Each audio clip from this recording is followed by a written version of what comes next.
Gracias, señora presidenta, que nos va a acompañar en nuestra exposición algunas imágenes.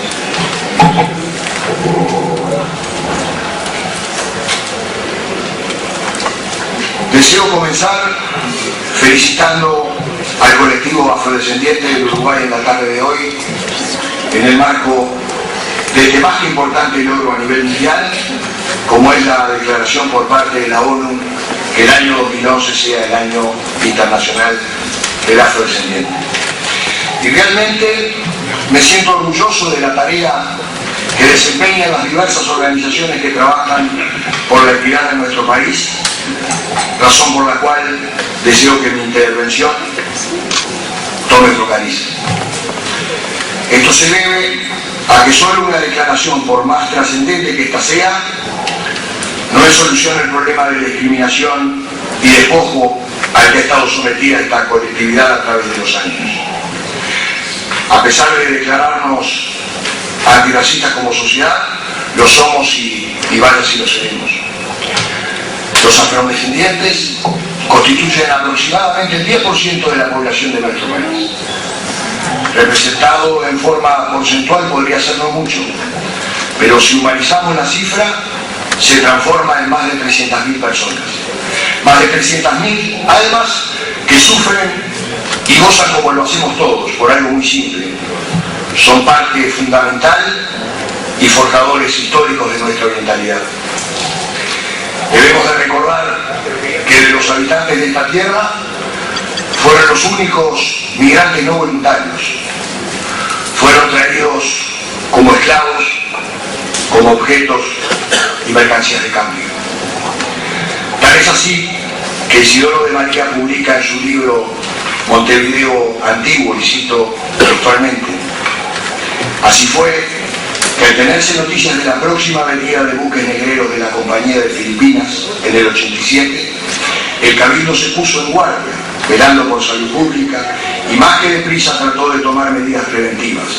Que el miedo guarda la vida, acordando que incontinentemente se intimase al apoderado de la Compañía de Filipinas que dispusiese habitación bastante y aparente para su depósito en la boca del arroyo Miguelete, hacia la parte del cerro donde en efecto procedió la compañía a la construcción del establecimiento que se conoció como el Caserío de los Negros.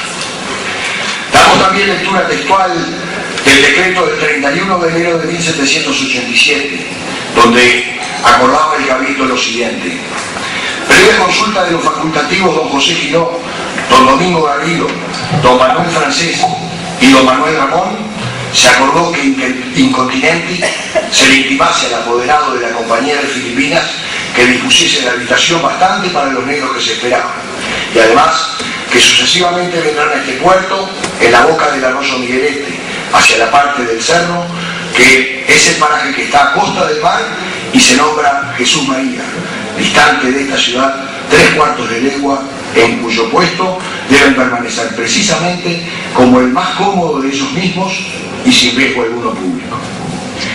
Del mismo modo, de los que muriesen sean enterrados en aquel lugar y no sean sus cadáveres conducidos al camposanto de esta ciudad. Era entonces en la matriz vieja.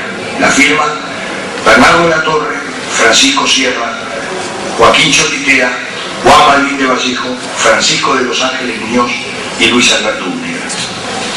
Con esta edificación se trataba de lograr que se repusieran de largo viaje desde el África y que eventualmente se curaran de las enfermedades, contagiosas o no, contraídas en la travesía. De ese modo, también se protegía a la población de Montevideo y por añadidura se obtenía mejor precio en el remate. Asimismo, no debemos olvidar que la abolición de la esclavitud de nuestro país fue un largo proceso que llevó 50 años. Más exactamente desde abril de 1812 a diciembre de 1862. Y hay varios puntos destacados en este periodo y mucho más al día de hoy. Por ejemplo, recalcar una vez más el importante papel que jugó la colectividad afrodescendiente durante la gesta activista, dando su vida y su sangre por un ideal de justicia e igualdad tal como lo pregonara nuestro padre de la patria, el general José Gervasio Artigas, quien en su verdadero cabal va a negar la importante y la imponente figura y la influencia de don Joaquín de la Encina. Poseía nuestro prócer, como así la fidelidad a la causa de todo el colectivo negro representada en él, reflejada en estas palabras de Isidoro de María. Una noche, rodeado de sus más leales y constantes compañeros, Artigas les revela en última y heroica resolución pedir al Paraguay un asilo, dando un adiós a la patria. Ancina, su buen Ancina, es el primero que puesto de pie le responde: mi general, yo le seguiré aunque sea hasta el fin del mundo. Esta es para mí una verdadera declaración de compromiso que refleja el sentir de su raza y de su época. Tengo la firme convicción de que este tema trasciende toda bandería política partidaria. Pero a pesar de ello, señora Presidenta, permítase ver una mención sobre mi partido, el Partido Nacional, el cual se autodefine como liberal, nacionalista y humanista. Y naveguemos un poco en la rica historia que existe en esta materia.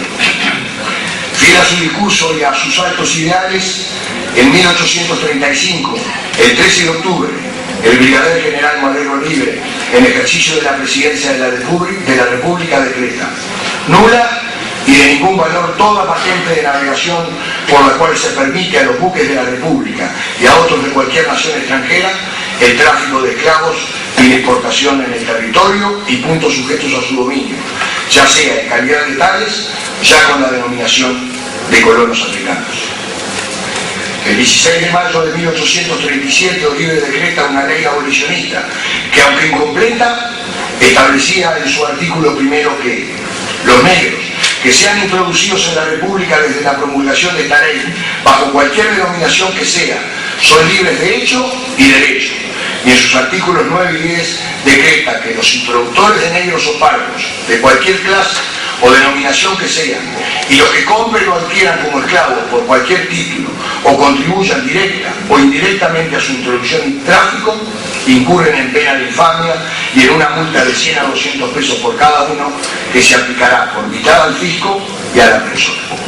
Los que extranjesen del territorio de la República negros de los que por esta ley deben ser puestos en tutela o patronato, es decir, menores, incurren en el mismo delito de infamia y en el duplo de la pena establecida en la primera parte del artículo precedente.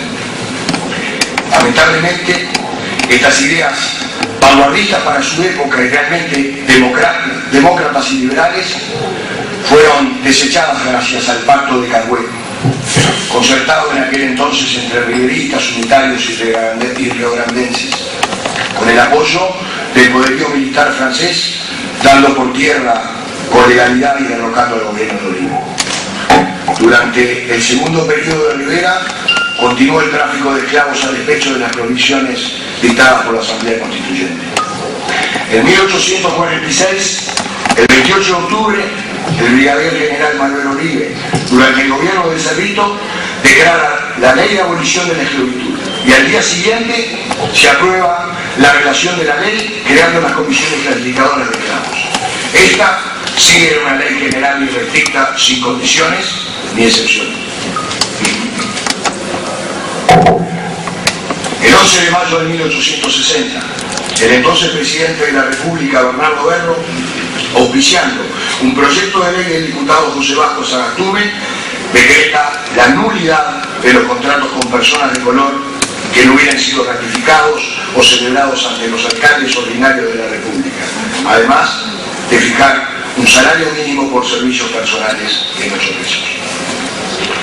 En 1861, el entonces ministro de Guerra y comandante de frontera de Olive, el general Diego Lamas, propone la eliminación del ejército de línea, liberando del servicio permanente a pobre gente de color, muchos de los cuales habían servido de soldados desde los primeros días de la independencia.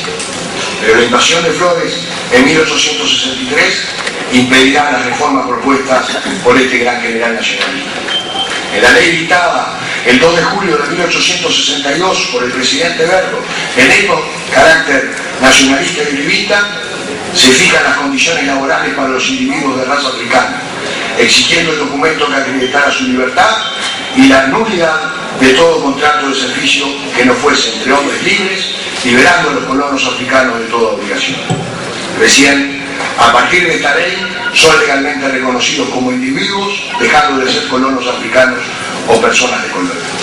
Esta ley ratificó un derecho humano básico e inalienable que define la condición humana como tal. Pero la ley por sí misma no basta. ¿Cuánto ha tenido que luchar el afrodescendiente? Debemos siempre presente en las etapas históricas que forjaron nuestro ser nacional.